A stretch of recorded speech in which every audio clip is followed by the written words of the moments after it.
Today I want to share something incredibly powerful, a real story from someone from our community, someone who is manifesting her specific person. She gave me permission to share her story because she knows there aren't many videos about the middle, the messy, painful, but transformational space where you shift from pretending to be someone to actually being it. In the beginning, we all rationalize manifestation.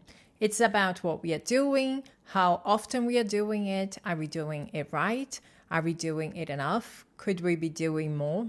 I often hear people saying, but I am doing all of the things that I'm supposed to do and I'm still getting disrespected, or my person hasn't come back, or they are not interested. But there is a big difference between logically knowing what you're supposed to do and actually living what you're supposed to do.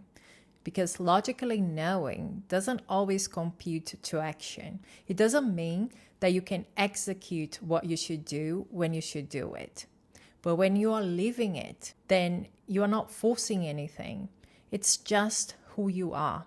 You are that person who acts that way, who talks that way, who thinks that way. And we are going to unpack all of these things today. But before I get to it, if you're new here, welcome to my channel. I am Al. And if you need some help shifting your state of consciousness to consequently shift your life and transform your relationships, please check out the description box below for my website and further information on coaching.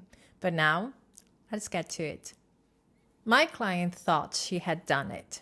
She was affirming, scripting, meditating. She was doing the work, and she noticed a shift, a change in her behavior and the behavior of the man who had broken up with her. So she thought, I'm finally the woman who is married to the man of my dreams. But she was still reacting. She was still being triggered and sharing a story that doesn't fit the bill, that doesn't say we are happy, we are in a healthy relationship, we want to be together and share life together. Because deep down, she hadn't shifted yet. She was unknowingly pretending. But still, it looked like her manifestation was heading towards the wish fulfilled. The man who had broken up with her was now asking her to move in together. And mostly things were good. They seemed to be heading towards the wish fulfilled. But when the opposite happened, she would react, she would doubt, she would fear. Some things were working out, and she says those things were 90% of the time. But she didn't have the inner stability to reject the opposite, to not connect with it, and to not feed that story. And that disconnect between who she wanted to be and who she was actually embodying in those moments, that creates a situation where everything started to crumble. One day, it all exploded. Energetically, verbally, emotionally. They had a massive fight. And yet, that's where the shift happened, because she realized that she was manifesting from lack, that she was compromising herself constantly. She wasn't loving herself. And most importantly, she was manifesting for him, not for her. She was manifesting someone to come into her life and make her whole, instead of manifesting to accept that she is whole. And from that space of wholeness, to share a life with someone else. From that moment on, she made different choices. She let go of people who didn't align with her new values. She stopped reacting to the 3D. Even when it seemed to be testing her. For example, if the SP was talking to another woman, she would pause, calm down her nervous system, and she would choose a different story, one that wasn't triggering. And for the first time, she chose herself. After the fight, her SP traveled abroad, and she decided that he was madly in love with her, even if he was not calling her. Her new story was she needed some time to take care of herself, and everything was fine. He was crazy in love with her. So when he returned, things started aligning. Not quickly, not perfectly, but truthfully. They had real, deep, meaningful conversations where he was vulnerable. They rebuilt when she rebuilt her self-worth, her boundaries, her identity. If what you are manifesting involves people, and 99% that's the case, they will challenge you. You will face things that you don't like. And the reason is because you don't like the things. You fear them. You feed them. The reason is because you must get to the point where you don't accept that story. Because for that version of you, that story isn't real. It isn't a possibility. You don't fear it. You don't react to it. You choose you.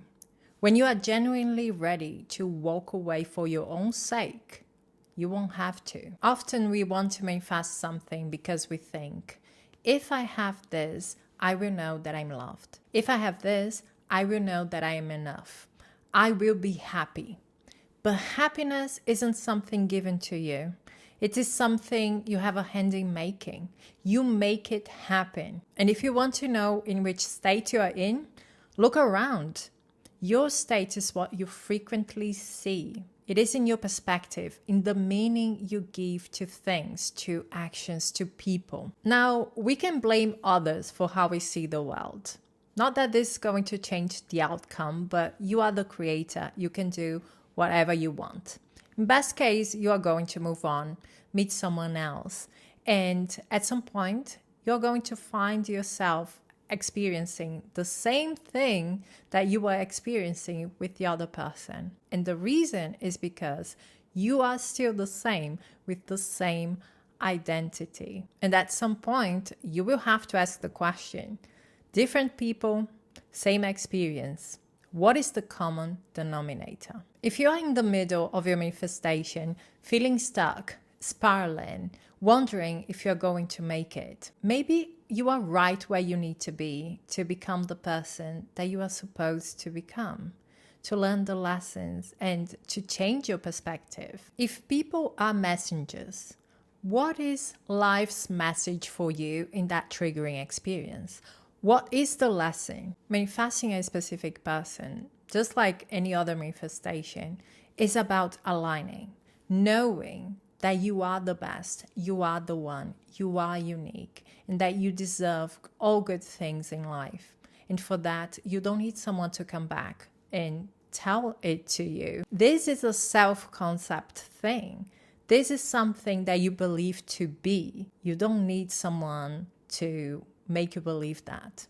It's all on you. It's about who you decide to be and how you decide to move forward in your life. Let me know in the comments if you have ever been in a messy situation in the middle. A situation that taught you a lot of lessons, that made you change your perspective, and that changed who you are, who you realized you want to be. Because the middle doesn't have to be messy, but it often is. And there are a lot of people going through things out there. What you have been through may inspire them to change the way that they are looking at things, to learn the same lessons that you have learned. And for everyone out there going through something, you know, the less you fight it, the more you will learn the lessons and the faster you will get out of that situation. Because if you're focusing on the circumstances, you are not looking for wisdom in yourself. And this is an internal job. This is something that you can do. And I believe in you.